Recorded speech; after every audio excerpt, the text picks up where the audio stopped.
السلام علیکم ورحمۃ اللہ وبرکاتہ۔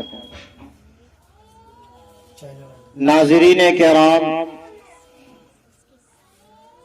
آج میں پھر انداز کلام یوٹیوب چینل کی جانب سے 4 پیغام امت مسلمہ کے نام پہنچانے آیا ہوں۔ اب ظاہر ہے آپ کے ذہن میں بھی یہ بات چل رہی ہوگی کہ آخر وہ 4 پیغام کیا ہیں جو ہم سے دور ہیں، ہماری سماعتوں سے دور ہیں۔ تو ناظرین کرام غور کیجئے، وہ 4 چیزیں: نمبر 1، سب سے زیادہ کمی ہمارے مسلم معاشرے کے اندر، مسلم قوم کے اندر اچھے وکلا کا ہونا۔ نمبر 2 پہ اچھے ڈاکٹر کا ہونا۔ نمبر 3 پہ اچھے بزنس مین کا ہونا۔ اور نمبر 4 پہ یہ ذرائع ابلاغ جیسی چیز، یعنی جسے ہم اور آپ اپنی زبان میں میڈیا کے نام سے جانتے ہیں۔ کوئی بھی چینل ایسا نہیں ہے مسلموں کا جو انٹرنیشنل لیول پر کام کرتا ہو، جو اسلام مخالف آواز کو دبانے کی کوشش کرتا ہو۔ اس لیے مسلمانوں کی بہت ہی سخت ضرورت ہے کہ وہ اپنے اندر کمال پیدا کرے، اور یہ موجودہ وقت کے اعتبار سے جو اسلام کے اوپر حملے ہو رہے ہیں اس کو بچانے کے لیے ہم سوشل میڈیا کا استعمال کریں، ہم اپنے یوٹیوب چینل کا استعمال کریں، اور بھی دیگر جو سوشل میڈیا کے ذریعے، دیگر سافٹ ویئرز کے ذریعے ہم اسلام کے اوپر اچھالے گئے کیچڑ کا منہ توڑ جواب دیں۔ ناظرین کرام، ہم نے سب سے پہلے تذکرہ کیا تھا اچھے وکلا کا۔ آپ سوچ رہے ہوں گے کہ یہ وکلا کا تذکرہ کیوں کیا؟ کیا ہمارے مسلموں کے اندر، یا پھر ہمارے کورٹ کے اندر، یا پھر سرکاری دفتروں کے اندر اچھے وکلا نہیں ہیں؟ یہ ایک اہم سوال پیدا ہوتا ہے۔ تو محترم حضرات، آپ خود غور کیجئے کہ مختلف اضلاع کے اندر، مختلف صوبوں کے اندر جیل کی کال کوٹھریوں میں ہمارے بند مسلم نوجوان اتنے زیادہ آپ کو مل جائیں گے، اتنی کثرت سے آپ کو مل جائیں گے کہ آپ اندازہ نہیں لگائیں گے۔ جب ان کی کیسز کی تہ تک پہنچا جاتا ہے، جب ان کے معاملات کو معلوم کیا جاتا ہے، جب ان کے جرم کو معلوم کیا جاتا ہے کہ کس جرم کی بنا پر یہ جیل کی سزا کاٹ رہا ہے، تو ہمیں پتہ چلتا ہے کہ بے گناہ، اس نے کوئی کرائم نہیں کیا ہے، اس نے کوئی جرم نہیں کیا ہے، لیکن جیل کے اندر سڑ رہا۔ وجہ کیا ہے؟ کوئی کرائم نہیں کیا پھر بھی جیلوں کے اندر کیوں؟ وکیل ہیں ان کے پاس، اچھے وکیل ہیں، ان کا کیس لڑ رہے ہیں، لیکن وہ انہیں رہائی نہیں دلوا رہا ہے۔ آپ کو معلوم ہونا چاہیے، ایک وکیل اگر کسی مجرم کو، چاہے وہ بے گناہ ہو یا گنہگار ہو، اگر اس کو رہائی دلا دے، کیا اس کی کمائی بند نہیں ہو جائے گی؟ کیا اس کی کمائی کے اندر کمی نہیں آئے گی؟ یقیناً کمی آئے گی، جس کی بنیاد پر وہ بے گناہ لوگوں کو بھی جیل کی کال کوٹھریوں میں سڑتا دیکھنا منظور کرتا ہے، لیکن اس کو رہائی نہیں دلواتا ہے۔ جج بیٹھیں گے، تاریخ پہ تاریخ ڈالی جائیں گی، آج سینکڑوں کروڑوں کیسز مسلموں کے ایسے پڑے ہوئے ہیں جو 20 25 30 سالوں سے لوگ لڑ رہے ہیں، غریب ہیں، مزدور ہیں، لیکن اس کیس کے پیچھے اپنے پیسے کو، اپنے جان و مال کو خرچ کر رہے ہیں، ختم کر رہے ہیں، لیکن انہیں انصاف نہیں مل رہا ہے۔ وجہ کیا ہے؟ اچھے ایماندار وکیل نہیں ہے ان کے پاس۔ اس لیے ہم آج میں یہ پیغام پہنچانا چاہتا ہوں کہ مسلمانوں کے اندر بہت سارے ہمارے نوجوان پڑھنے والے ہیں اور پڑھ کر فارغ ہو چکے ہیں، بہت سارے ان کے پاس ڈگریاں ہیں، وہ اچھے سند اور ڈگریوں کے ذریعے جو فارغ ہوا ہے، لیکن وہ اچھے لیول پر، اچھے ٹاپک پر وہ کام نہیں کر رہا ہے۔ اگر وہ وکیل بنا ہے، وکیل کے کورس کو پورا کیا ہے، اس میں وہ کھڑا نہیں اتر رہا ہے۔ اس لیے ضرورت ہے اس بات کی کہ اپنے مسلم وکلاء کو عدالتوں کے اندر شامل کریں، اپنے بچوں کو اچھے وکیل بنائیں اور عدالتوں کے اندر شامل کریں، تاکہ جو لوگ بے گناہ جیل کی سزا کاٹ رہے ہیں، سلاخوں کے پیچھے سڑ رہے ہیں، ان کو رہائی دلا سکے۔ محترم حضرات، دوسرے نمبر پر ہم نے کہا تھا کہ اچھے ڈاکٹر کی ضرورت ہے۔ اب یہ بھی ذہن میں گھوم رہا ہوگا کہ کیا ہندوستان کے اندر سے ڈاکٹر مر گئے؟ کیا ہاسپٹلوں میں ہمیں ڈاکٹر نہیں ملتے ہیں؟ کیا ایسی کوئی بات نہیں، ڈاکٹر ہیں ہمارے پاس، لیکن آپ ایک فکر کی نگاہ سے، تدبر کی نگاہ سے سوچئے تو آپ کو سمجھ میں آئے گا کہ پہلے ہمارا جنم ہوا، ہماری پیدائش ہوئی، ہماری ولادت ہوئی، گھر کے اندر ایک دائی آئی اور وہ ہفتے دن کے اندر جو ہے مجھے اور میری ماں کو تندرست بنا کر چلی گئی۔ نہ ایک ٹیبلٹ کی ضرورت پڑی، نہ ایک انجیکشن کی ضرورت پڑی، زچہ اور بچہ دونوں ٹھیک ہیں۔ لیکن آج کیا ہوتا ہے؟ آج پریگننٹ ہونے کے بعد ولادت تک تقریباً 10 بار ہاسپٹل پہنچتی،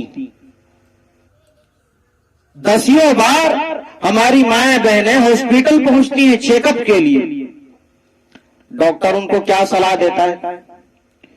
طرح طرح کی باتوں میں ان کو لا کر کے آخر میں جب ولادت کا وقت قریب آتا ہے ہاسپٹل لے کر جاتے ہیں، اور وجہ کیا بات سامنے کیا آتی ہے کہ ان کا آپریشن ہوگا تب جا کر ولادت ہو سکتی ہے۔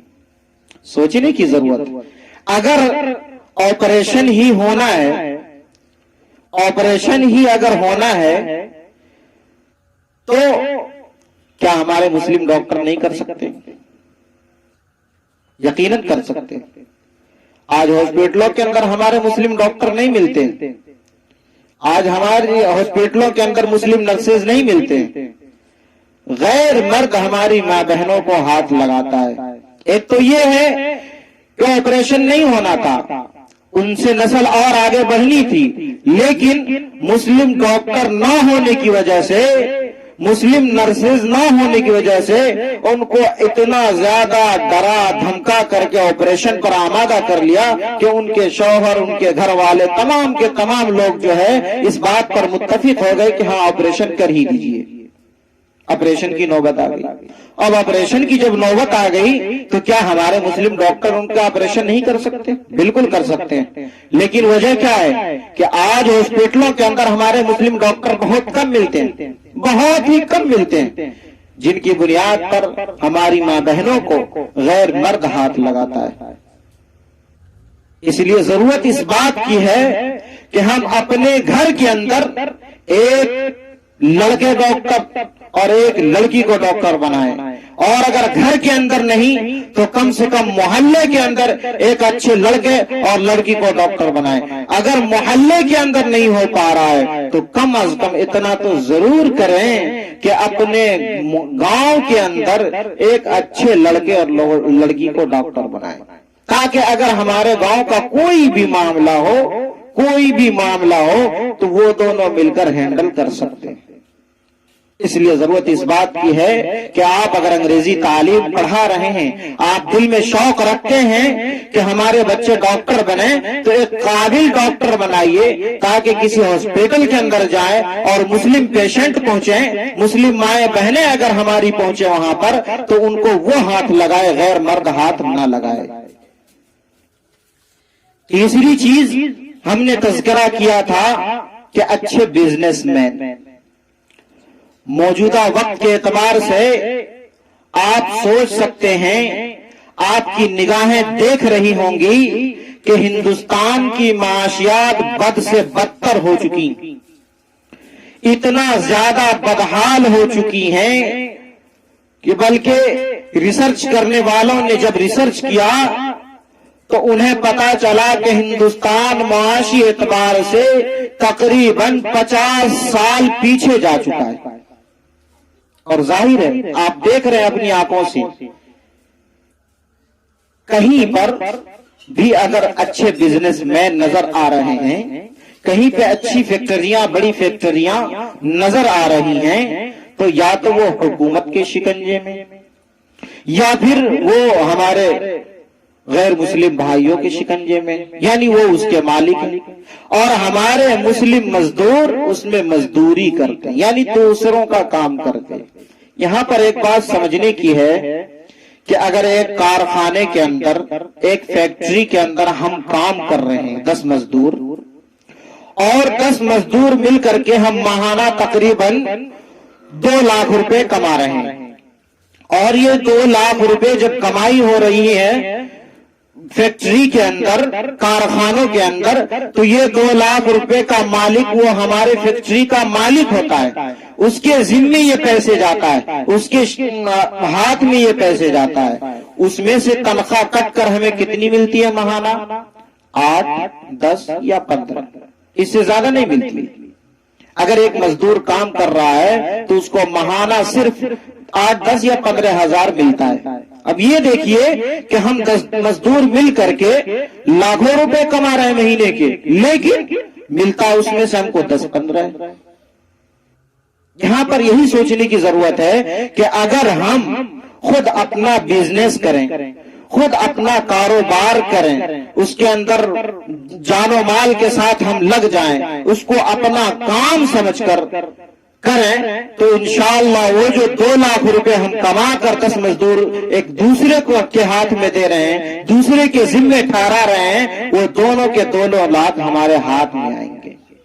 اس لیے ضرورت اس بات کی ہے کہ ہمارے مسلم نوجوان اور جو بھی چھوٹے کاروبار کر رہے ہیں ان سے بھی گزارش ہے کہ وہ اس کاروبار کے اندر اضافہ کرے، اس کو زیادہ سے زیادہ بڑھانے کی کوشش کرے، اور ہمارے جو لوگ مسلم نوجوان جو مزدوری کر رہے ہیں، جو کسی فیکٹری اور کارخانوں میں کام کر رہے ہیں، وہ اسے چھوڑ کر اپنا کاروبار چھوٹا ہی کیوں نہ ہو، اگر چھوٹا کاروبار کریں، چھوٹا ہی سے آدمی بڑا بنتا ہے، جب آپ چھوٹا کاروبار کریں گے تو اس سے آپ اوپر چڑھتے جائیں گے، آپ آگے بڑھتے رہیں گے، تو ایک وقت ایسا آئے گا کہ آپ بھی لاکھوں روپے کے مالک ہوں گے۔ اس لیے ضرورت اس بات کی ہے کہ آپ اپنے اندر کمال پیدا کیجئے، اپنے اندر صلاحیت پیدا کیجئے، آپ کے پاس اچھی ڈگریاں ہیں، اچھے جو ہے سرٹیفکیٹس ہیں، آپ ان کے ذریعے جو ہے اپنے بزنس کو بڑھائیے، اپنے کاروبار کو بڑھائیے، اور اپنی ڈگریوں کا، اپنے سرٹیفکیٹ کا جو ہے صحیح استعمال کیجئے، اس کی قدر کیجئے۔ چوتھی چیز ہم نے تذکرہ کیا تھا کہ آج مسلمانوں کے اندر میڈیا کی سخت ضرورت، یعنی اپنا میڈیا نہیں ہے۔ بہت سارے چینل، مسلم چینل ہیں، کام کر رہے ہوں، لیکن جس ٹاپک پر، جس عنوان پر کام کرنا چاہیے، جس جوش و خروش کے ساتھ کام کرنا چاہیے، وہ کام نہیں ہو رہا ہے ہمارے مسلم میڈیاؤں کے ذریعے۔ اس لیے ضرورت اس بات کی ہے، تقریباً 1992 میں ہی مولانا ابو الحسن علی میاں ندوی رحمت اللہ علیہ نے اپنی کتاب کے اندر تذکرہ کیا تھا کہ مسلمانوں کا ایک پرسنل اپنا چینل ہونا چاہیے، جس کے ذریعے سے اسلام مخالف کا جواب دیا جا سکے۔ اسلام پہ اگر کوئی تانا زنی کر رہا ہے، اگر کوئی اسلامی تعلیمات کے اندر شکوک و شبہات ڈال رہا ہے، تو اس خدشے کو، اس شکوک و شبہات کو امت کی ذہنوں سے دور کرنے کے لیے، ان کا دفاع کرنے کے لیے مسلمانوں کو میڈیا کا استعمال کرنا چاہیے۔ آج ہر مسلمان نوجوانوں کے اندر، چھوٹے بڑوں کے ہاتھ میں موبائل فون ہے، لیکن اس کا صحیح استعمال نہیں، اس کا صحیح استعمال نہیں ہے، غلط استعمال ہے، جس کی بنیاد پر آج نوجوان نسلیں برباد ہو رہی ہیں، پڑھائی کے سے بہت دور جا چکی۔ اس لیے ضرورت اس بات کی ہے کہ آپ کے ہاتھ میں اگر موبائل فون ہے، اسمارٹ فون ہے، تو اس کا صحیح استعمال کیجئے، اس کا صحیح استعمال کیجئے، اور اسلام پر ہونے والے اعتراضات، اسلام پر کے اندر شکوک و شبہات پیدا کرنے والی آواز کا منہ توڑ جواب دیجئے۔ دعا کیجئے اللہ رب العزت ہم سب کو ان سب باتوں پر کہنے کی توفیق مرحمت فرمائے، اور ہم سب کو خاص طور سے نئی نسلوں کو صحیح راستے پر چلنے کی توفیق مرحمت فرمائے۔ وما توفیقی الا باللہ۔